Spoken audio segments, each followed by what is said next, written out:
we have the image of the Valley of Dry Bones from Ezekiel, and in Romans we have a message of receiving new life. And as I was pondering this, the story came to my mind about two young women who were driving down a country road when all of a sudden the inevitable happened and a rabbit jumped out from the brush on the side of the road and across the road trying to get to the other side, and you guessed it, the inevitable happened. They hit the rabbit. And the driver looked in the rearview mirror and saw the rabbit flopping around on the road, and they got upset and they stopped the car and went back. By the time they got back, the other rabbit was still as could be, not flopping around anymore. They were commiserating with each other what they had done, and just then a man came by in a pickup truck, and he walked over to the women and they explained to him what happened, and he said, well, just a minute. He walked over to his truck and he took out a can and came over and he sprayed the lifeless rabbit there on the road. And directly the rabbit stood up, took a few hops, stood up on his back legs, and waved at the folks. Then he took a couple more hops, stood up on his back legs, and waved again. And then off into the brush he went on the other side of the road. The women were flabbergasted. They said, what is that stuff? He says, well, it says here, revives lifeless hair and renews a natural wave.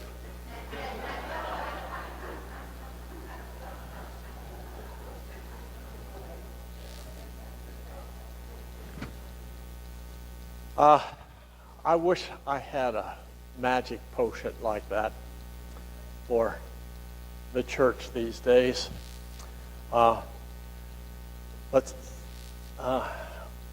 We have the best potion of all. It's not in a container, but it's in the book we call the Bible. And as Marion was reading this morning, there's a couple of verses that I'd like to lift up for us at this point. And the one is in verse 14 of Ezekiel, where it says, I will put my spirit within you, and you shall live. And then in the Romans passage, we have the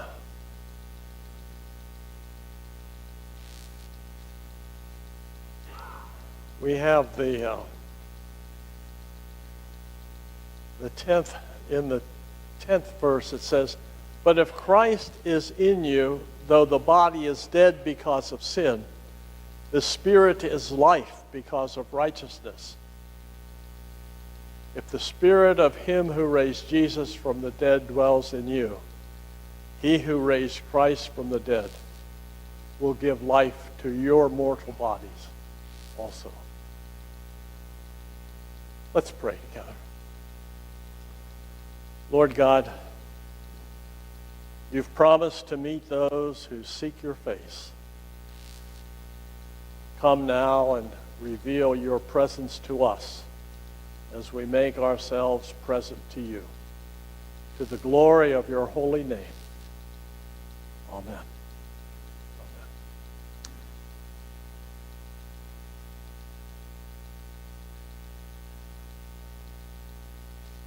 Bare bones. Have you ever used that saying?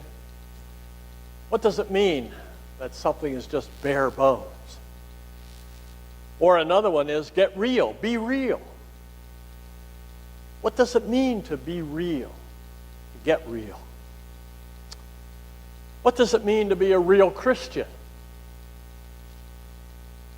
Well, the essential elements of real Christian living involve things like living a life of faith and practicing spiritual disciplines like reading and studying the scriptures, worshiping regularly, praying, fasting, giving, engaging in personal devotions, celebrating Holy Communion on a regular basis, spiritual disciplines. Another element for real Christian living is to extend the ministry of service to others, sharing the faith by example, having complete trust in God, being obedient to God, extending forgiveness, or practicing 1+1 in our relationship to the church. Now, 1+1 is worshiping. Most of us, most people in the church these days see worship as the primary activity to be a part of the church. But if we practice 1+1, we come to worship, and then we also engage in something else in the life of the church, like we become a part of a life group, or we become a volunteer in one of the ministries of outreach to the community. 1+1. If we want to go beyond being bare bones Christian. Being a real Christian is diametrically opposed to being a bare bones Christian. Paul is writing to the Christians at Rome, and he's right as it's preserved for us in the Holy Scriptures. He's writing to everyone of every age, to you and to me here this morning. Paul is drawing a contrast between two kinds of life. First of all, there's the life which is dominated by sinful human nature, whose focus is and center is self, whose only law is one's own desires. One's own desires that takes what it likes, where it likes. In different people, that will be differently described. It may be passion-controlled, lust-controlled, pride-controlled, or ambition-controlled. Its characteristic is its absorption in the things that human nature without Christ sets its heart upon. Now, the second lifestyle that Paul raises up here is there is the life that is dominated by the Spirit of God. As one lives in the air, one lives in Christ and is never separated from Christ. As a person breathes in air and air fills the being, so Christ fills the being. This means that the person has no mind of their own. Christ is their mind. We have no desires of our own. The will of Christ is our only law. We are Spirit-controlled, Christ-controlled, God-focused. Now, those two lives are going in diametrically opposite directions. The life that is dominated by the desires and activities of the sinful nature is on the way to death, or what I would say spiritual suicide. The Spirit-controlled life, the Christ-centered life, the God-focused life is daily coming nearer to heaven, even when it's still on earth.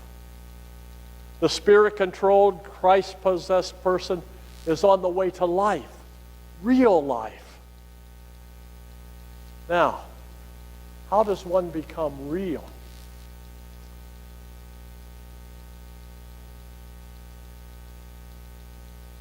The skin horse had lived longer in the nursery than any of the others.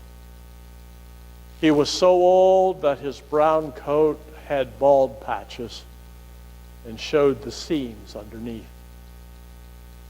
And most of the hairs in his tail had been pulled out to string bead necklaces. He was wise, for he had seen a long succession of mechanical toys, arrive and boast and swagger, and by break their mainsprings and pass away. And he knew that they were only toys and would never turn into anything else. For nursery magic is very strange and wonderful. And only those playthings that are old and wise and experienced, like the Skin Horse, understand all about it. What is real? Asked the Velveteen Rabbit one day while they were lying side by side near the nursery fender before Nana came to tidy the room. Does it mean having things that buzz inside you and or a handle sticking out? Real isn't how you're made, said Skin Horse. It's a thing that happens to you. When a child loves you for a long, long time, not just to play with, but really loves you, then you become real. Does it hurt? Asked the rabbit. Sometimes, said the Skin Horse, for he always told the truth. When you're real, you don't mind being hurt. Does it happen all at once, like being wound up? He asked, or bit by bit? It doesn't happen all at once, said the Skin Horse. You become. It takes a long time. That's why it doesn't often happen to people who break easily or have sharp edges or who have to be carefully kept. Generally, by the time you're real, most of your hair has been loved off and your eyes drop out. You get loose in the joints and very shabby. But those things don't matter at all, because once you're real, you can't be ugly, except to people who don't understand. You might recognize that from the children's book, The Velveteen Rabbit, by Marjorie Williams. When you are loved by God, you're real. When you acknowledge and live in God's love, you become real. One biblical commentator suggests that it's helpful to look at the vision of Ezekiel, not from the perspective of visions of God, but God's vision. What does it mean to look at our world and our lives through God's eyes? I believe that when God looks at the valley of the Christian church of our day, God sees spiritually dry bones. The church of our day is full of persons trying to live a bare bones Christian life, doing only the bare minimum they can and still consider themselves to be a Christian. Ezekiel was instructed to say to the dry bones, "O dry bones, hear the word of the Lord."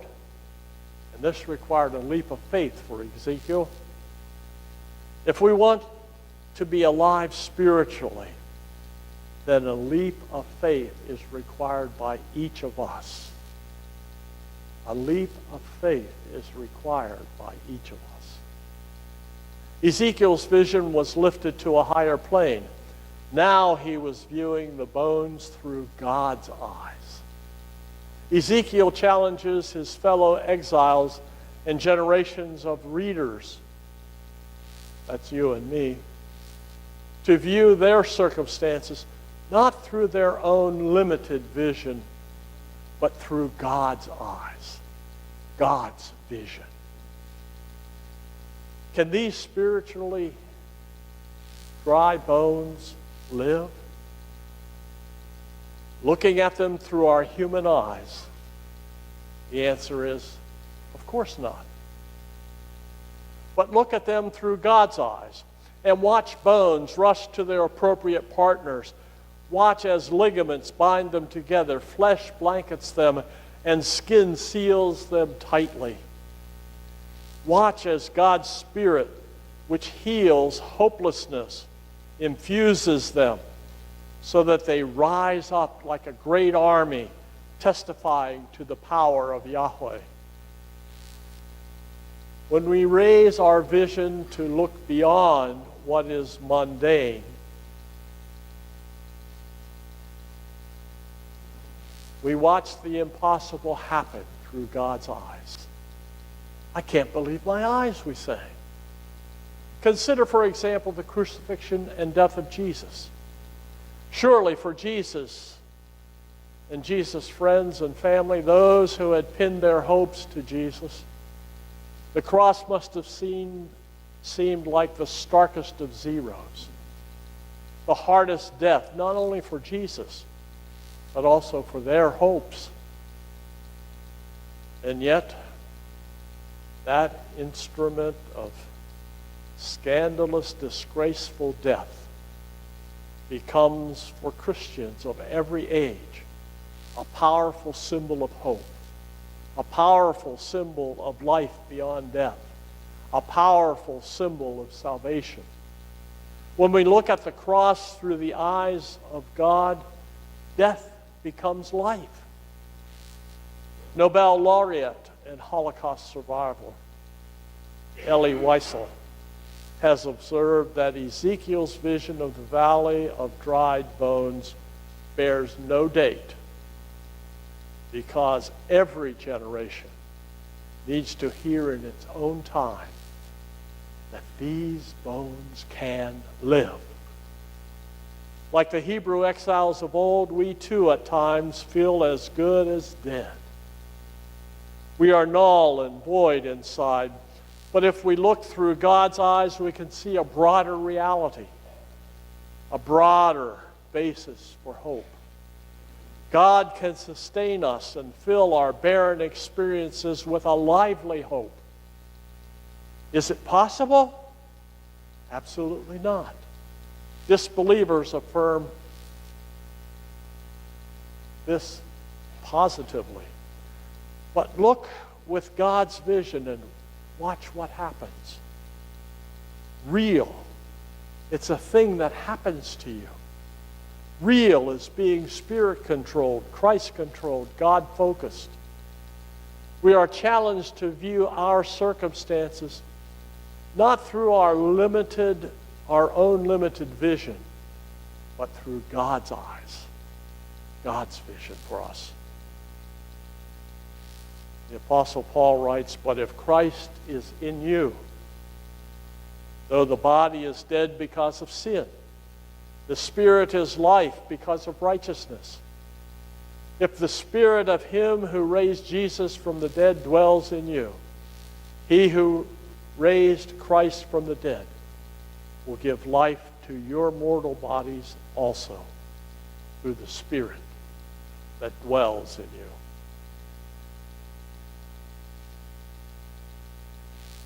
Think for a moment now. Does Christ dwell in you?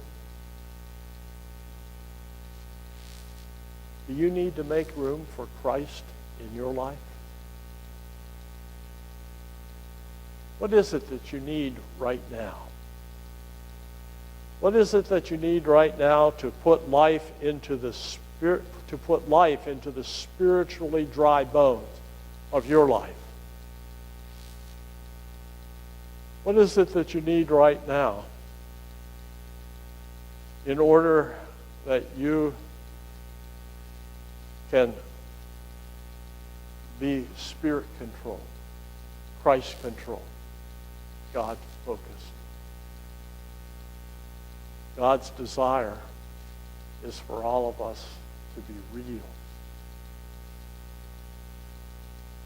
to experience His love and His care. Let us thank God for His vision that things do not have to stay the same as they are. But as we look at our life and our church, our community, our world, through the eyes of God, all things are possible. Thanks be to God. Amen.